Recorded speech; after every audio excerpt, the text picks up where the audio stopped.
El silencio del Viernes Santo. En Semana Santa, algo sagrado se rompe. Los santos lloran y los demonios rezan. Hay un pueblo donde la cruz camina sola y sus campanas suenan, aunque nadie las toque. ¿Qué pasó en San Jerónimo? Nadie quiere hablar, pero todos sienten el miedo. No veas esto sin luz, porque el Viernes Santo no es un día, es una maldición que siempre regresa. ¿Te atreves a saber la verdad? Suscríbete ahora a Clave Oculta, antes de que sea demasiado tarde.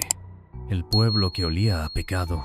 El aire en San Jerónimo de la Sangre era denso, no solo por el incienso, sino por algo más profundo, más viejo. Las velas en la iglesia ardían con una llama demasiado amarilla, casi verde en su núcleo, y la cera que goteaba sobre los candelabros no se solidificaba, sino que se retorcía como gusanos al morir. Las paredes encaladas, aunque blancas a simple vista, si uno se acercaba demasiado, mostraban venas rojizas entre las grietas, como si el pueblo mismo estuviera sangrando lentamente. El hombre apareció sin que nadie lo viera llegar. Un niño fue el primero en notarlo, pero cuando trató de hablar, su boca se llenó de moscas negras. El forastero se arrastraba más que caminaba, arrastrando un pie deshecho en carne viva, dejando un rastro de pus y algo más brillante, como aceite bendito contaminado. Su hábito no estaba simplemente rasgado. Las tiras de tela se movían por sí solas, como serpientes ahogadas en sudario. Las llagas en su piel no supuraban sangre, sino un líquido espeso y negro que, al caer al suelo, hervía por un instante antes de evaporarse en un suspiro que olía a plegarias podridas. Pero eran sus ojos lo peor. No eran ciegos, estaban llenos. Dentro de esos globos blancos, sin pupilas, se movían sombras diminutas, como si algo viviera detrás de ellos, observando desde un lugar mucho más profundo. Cuando abrió la boca para hablar, todos los perros del pueblo aullaron al unísono. Su voz no era una sola, sino docenas superpuestas, algunas gritando, otras riendo, otras claramente demasiado jóvenes para saber palabras aún. No lo carguen este año, no dejen que sus hombros sientan el peso de esa madera, no dejen que sus dedos toquen los clavos. Un hilo de baba negra le colgaba de la barbilla, y donde las gotas caían en el polvo, pequeñas manos esqueléticas emergían por un segundo antes de desintegrarse. Los aldeanos rieron, pero sus risas sonaron huecas, falsas, como si algo las estuviera imitando desde muy lejos. Solo el padre Mateo sintió la verdad. Cuando el extraño lo miró directamente, vio su propio reflejo en esos ojos blancos, pero en el reflejo, su rostro estaba podrido, con gusanos saliendo de sus órbitas. La celda que no pudo contenerlo. El alguacil lo encerró en el calabozo, una pequeña habitación de piedra bajo el ayuntamiento. El hombre no resistió, pero cuando lo empujaron dentro, su piel se pegó a la puerta de hierro como carne cruda a una sartén caliente, dejando un trozo de sí mismo adherido al metal. Esa noche, todos los recién nacidos del pueblo lloraron sin parar, y las aguas de la pila bautismal hirvieron en silencio. Al amanecer, el alguacil encontró la puerta sellada con una costra negra como si hubiera sido soldada desde dentro. El olor no era solo a carne quemada, sino a Biblias ardiendo, a hostias enmohecidas. En la pared, escrito con uñas humanas incrustadas en la piedra, las palabras: "Ya es demasiado tarde".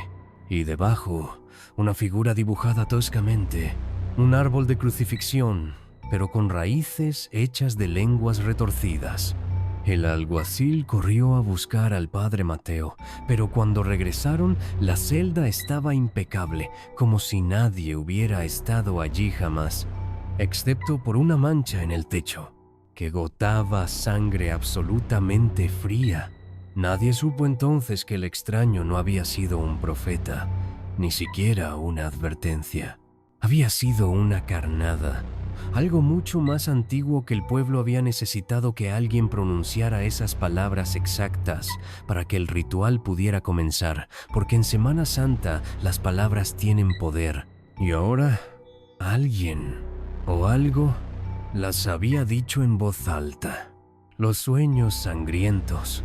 En los días siguientes, los cargadores de la procesión comenzaron a tener pesadillas idénticas. Soñaban que llevaban la imagen del Cristo por las calles, pero de pronto la estatua se volvía más pesada hasta que los hacía caer de rodillas. Entonces la madera crujía y de los agujeros de los clavos brotaban gusanos blancos que se arrastraban hacia sus bocas. El más afectado fue Ramón, el hombre que llevaría la parte delantera de la cruz. Despertó gritando la madrugada del Jueves Santo, con marcas de dedos morados alrededor del cuello. Su esposa juró que lo había visto flotando sobre la cama, como si algo invisible lo estuviera estrangulando. 3. La procesión maldita. El amanecer que no debió llegar. El Viernes Santo despertó en San Jerónimo de la Sangre con un silencio sobrenatural. No era la paz divina de las Escrituras, sino el vacío que precede al grito de un animal degollado. Los gallos no cantaron. Los perros, usualmente bulliciosos, yacían acurrucados bajo las camas, con los dientes clavados en sus propias colas hasta sangrar. Ramón, sudando a pesar del frío, se vistió con su túnica de cargador. Al ponérsela, la tela le arañó la piel como si estuviera impregnada de cristales rotos. En el espejo notó algo que lo paralizó. ¿Por qué? Tengo tierra bajo las uñas. No era tierra, era piel descompuesta, el peso de lo innombrable. La multitud se congregó frente a la iglesia. Las velas titilaban con una luz demasiado roja, proyectando sombras que no coincidían con los cuerpos de los fieles. Cuando los 4 cargadores, Ramón, Tomás, Julián y el joven Andrés se acercaron al Cristo, el aire se espesó como melaza. En el nombre del Padre, del Hijo y del... comenzó el padre Mateo, pero su voz se quebró cuando la primera gota de sangre negra cayó del rostro de la estatua. Ramón tocó la base de la cruz. «¡Está viva!», farfulló. La madera palpitaba bajo sus dedos, con un ritmo lento y húmedo, como el corazón de un ahogado. El camino que se cierra avanzaron. Con cada paso, la cruz se hacía más pesada. Para cuando llegaron a la mitad del recorrido, las venas de los cargadores sobresalían como cuerdas moradas. Andrés, el más joven, lloraba lágrimas espesas y amarillentas. Las flores en los balcones marchitaron al unísono, liberando un olor a órganos dejados al sol. Entonces, las velas se apagaron, no por el viento. Algo las sopló desde dentro. Desde el cementerio, una niebla demasiado espesa para ser natural se arrastró. No era blanca, sino del color de un moretón viejo. Traía consigo susurros en latín corrupto, risas infantiles, pero ningún niño estaba en las calles. El sonido de uñas arañando madera desde dentro de los ataúdes. Ramón sintió algo frío deslizarse por su espalda bajo la túnica. «No miren atrás», gritó Tomás, pero era demasiado tarde. Andrés giró la cabeza. Lo que vio lo dejó mudo para siempre. Su boca permaneció abierta en un grito silencioso, pero su lengua había desaparecido. Los ojos que nunca deberían abrirse. Un gemido rasgó el silencio. Vino de arriba, de la estatua. La multitud contuvo el aliento cuando los párpados pintados del Cristo se desgarraron con un sonido a carne cruda siendo desprendida. Los ojos que revelaron eran demasiado humanos, con pestañas y venas rotas. Demasiado inhumanos, las pupilas eran verticales, como las de un reptil. La boca de la estatua se abrió, mostrando dientes de niño blancos y pequeños, pero en filas infinitas. Una lengua negra, retorciéndose como un gusano en sal, La voz que salió no era una, sino todas las voces que habían rezado en esa iglesia durante siglos, fusionadas en un susurro que quemó los tímpanos. Tantos siglos esperando, tantas hostias sin sabor. Ahora alimentaré en mi verdadero sacramento. Lo que vino después... Los cargadores no podían soltar la cruz. Sus manos se habían fundido con la madera, y de las grietas brotaban gusanos con caras diminutas. Las calles se alargaron, extendiéndose como un intestino, mientras las casas se inclinaban para mirar. Desde la niebla, figuras altísimas se acercaron, arrastrando cadenas hechas de vértebras humanas. El padre Mateo cayó de rodillas, rezando, pero su Dios no escuchaba ese lugar, no más. La última cosa que Ramón vio antes de que la niebla lo engullera, la estatua del Cristo moviendo sus labios directamente contra su oído, susurrando, «Eres el primero, pero no el último». Y entonces, la procesión comenzó a moverse de nuevo, pero esta vez no hacia el pueblo, hacia el cementerio. Yves, él camina. La estatua se movió. Sus brazos, antes clavados, se desprendieron de la cruz con un crujido húmedo. Los cargadores cayeron al suelo, sus manos destrozadas, como si hubieran sostenido carbones al rojo vivo. La gente gritó, pero las calles se habían vuelto un laberinto.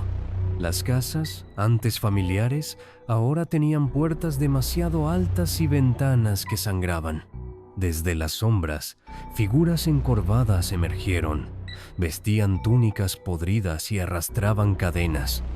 Los penitentes de años pasados, aquellos que habían cargado al Cristo antes y nunca habían sido liberados. Uno a uno, los aldeanos fueron arrastrados hacia la iglesia. Dentro, el altar estaba cubierto de huesos roídos y en el lugar donde debía estar el Cristo, había un trono hecho de dedos entrelazados. El banquete sagrado. Ramón, el último con vida, forcejeó cuando las sombras lo levantaron hacia el techo. Desde allí vio cómo la estatua del Cristo crecía, su madera convirtiéndose en carne pálida y llagada. «Ustedes me alimentan, pero yo solo soy el principio», dijo el Cristo, mientras su boca se abría hasta partirse en dos, revelando filas de dientes negros. Los últimos sonidos que Ramón escuchó fueron crujidos y quejidos lastimeros. Y entonces, silencia otra vez. Vi el pueblo fantasma. Al mediodía del Sábado Santo, un grupo de turistas llegó a San Jerónimo de la Sangre. Encontraron las calles vacías pero impecables. La iglesia estaba abierta y dentro, la imagen del Cristo estaba en su lugar, como siempre. Pero si uno miraba de cerca, su boca ya no estaba serena, estaba sonriendo. Y en el libro de registros de la iglesia, una nueva línea aparecía, escrita en una caligrafía temblorosa. «Al próximo año será en otro pueblo. ¿Listo para cargarlo?» Dicen que si pasas por San Jerónimo de la Sangre en Viernes Santo, puedes oír pasos detrás de ti, y si te volteas, verás una procesión de sombras, cargando algo que ya no es madera. Atención, suscríbete ahora, antes de que el Viernes Santo descubra que estás viendo esto. Clave oculta solo para valientes. ¿Qué pasa si no te suscribes? El algoritmo lo sabe, y Elos también. Activa la campana o será demasiado tarde. 3, 2, 1. ¿Aún estás aquí?